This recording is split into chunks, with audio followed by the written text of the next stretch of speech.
ሰላም ጤና ይስጥልን ክቡራትና ክቡራን ተመልካቾቻችን፣ ይህ የአምባሻው ቲቪ የዜና ሰዓታችን ነው። በመጀመሪያም አርዕስተ ዜናዎችን።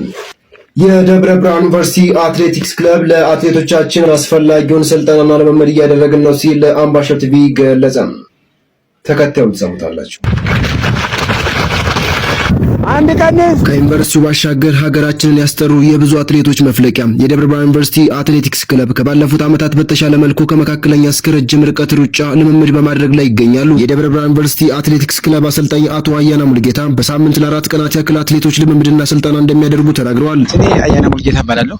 የደብረ ብርሃን ዩኒቨርሲቲ አትሌቲክስ ክለብ አሰልጣኝ ነኝ። እንዳየኸው እንግዲህ ትሬኒንጉ ከሳምንት 4 እንሰራለን። የዛሬ ፕሮግራማችን ትራክ ነው።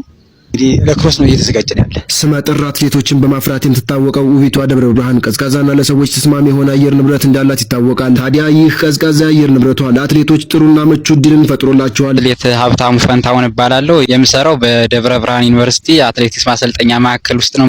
ትሬኒንጋችን ያው ወደፊት ላሉት ውድድሮች መሰረት በማድረግ ጠንክረን እየሰራን እንገኛለን። የሚገርም ነገር አብዛኛው ደብረ ብርሃን የሚታወቀው በአትሌቲክስ ነው። ምክንያቱም የአየር ንብረቷ እንደሚታወቀው ቀዝቃዛ ስለሆነ አብዛኞቹ ትልቅ አትሌቶች ወጥተው የሚይዘው ደብረ ብርሃን ነው።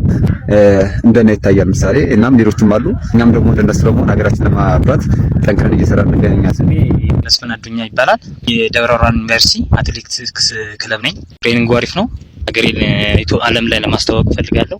ስሜ ሰለሞን ቻለ ይባላል። እንግዲህ አሁን የምንገኘው በደብረ ብርሃን ዩኒቨርሲቲ አሪፍ የሆነ ትሬኒንግ እየተሰጠን ነው። ያው እንግዲህ ለቀጣይ ያሉ ውድድሮች ለዛ እየተዘጋጀን ነው። የደብረ ብርሃን አትሌቶች ማሰልጠኛ ማዕከል በባለፉት ዓመታት በአትሌቲክሱ ዘርፍ የደብረ ብርሃን ከተማን ታዋቂና ግንባር ቀደም እንድትሆን አድርጓታል። ይሁን እንጂ የከተማው አትሌቲክስ ማሰልጠኛ ማዕከሉ ለጊዜው ስልጠና መስጠት በማቋረጡም የማዕከሉ አትሌቶች ወደ ዩኒቨርሲቲው አትሌቲክስ ክለብ ተቀላቅለው እየሰለጠኑ ይገኛሉ። ደብረ ብርሃን አትሌቲክስ ማሰልጠኛ ማዕከል ያለ ልጆች አሁን ለጊዜው የው ማዕከላችን ስራ ባለመጀመሩ ከደብረ ብርሃን ዩኒቨርሲቲ አትሌቲክስ ክለብ ጋር አብረን ተጠግተን እየሰራን ያለ ነው። የማዕከሉ አትሌቶች በዩኒቨርሲቲው በሚያደርጉት ልምምድና ስልጠና ደስታቸውን በመግለጽ የደብረ ብርሃን አትሌቶች ማሰልጠኛ ማዕከል ወደ ስራው እንዲመለስ የሚመለከተው አካላቶች እንዲሁም የከተማዋ ማህበረሰቦች ርብርብ ማድረግ እንዳለባቸው ተናግረዋል። የአቋም መለኪያ ውድድር አለ። ፊት ለፊታችን የኢትዮጵያ ሻምፒዮናና እንዲሁም ታላቁ የጃን ሜዳ ሀገር አቋራጭ ክሮስ ካንትሪ ውድድር ስላለ እሱ ታሳቢ በማድረግ ጠንክረን እየሰራን እንገኛለን። በዚሁ ይቀጥል ነው ምለው። ግን ከዚህ ላይ በእኛ በደብረ ብርሃን አትሌቲክስ ማሰልጠኛ ማዕከል የነበረው የስራ ሂደት አሁን ተቋርጦብን ስላለን አትሌቶቹ በጣም ችግር ላይና አሳሳቢ ደረጃ ላይ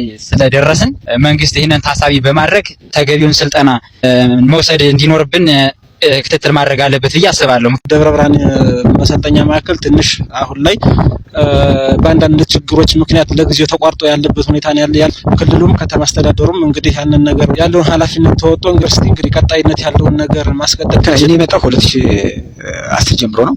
ከ2010 ጀምሮ የተለያዩ ማጫወችን እንደ ክልል አመጣናል። ለሀገርም የተለያዩ ልጆችን አስመርጠን እንደ ችግር ብለን የወሰድነው የሚከፈላቸው ትንሽ ነው። በትሬኒንግ ካደረጉት ውስጥ እንግዲህ ሴቶችን አላየሁምና ሴቶችን ብቻ ነው ወይስ እንዳጋጣሚ ቀርተው ነው?